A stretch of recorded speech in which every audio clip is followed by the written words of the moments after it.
كانت موقعة محمد الشيخ، ها؟ كانت موقعة. موقعة، ومش أي موقعة، موقعة وجاءت بشهادة جاني إنفانتينو.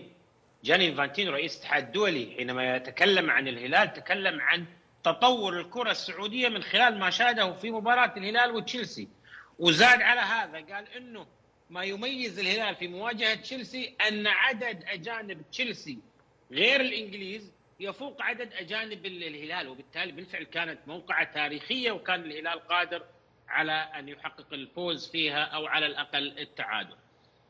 لكن حقيقة يا أبو بدر، اليوم يروح الهلال لكأس العالم للأندية بظروف إصابات، وضع فني مرتبك، عدم تسجيل لاعبين.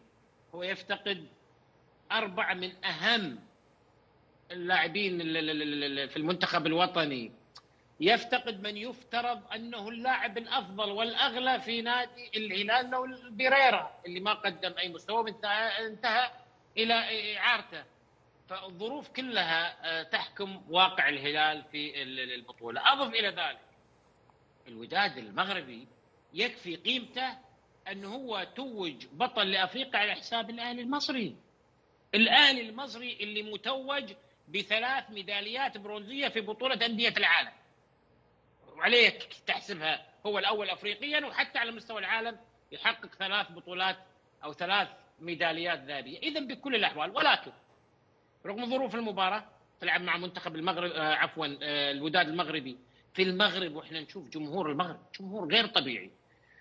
فريق يملك أجانب جيدين، يملك لاعبين في المنتخب، يعني على الأقل إحنا لما نتكلم عن يحيى عطية الله واحد من اللاعبين الأساسيين، فضع بقية اللاعبين.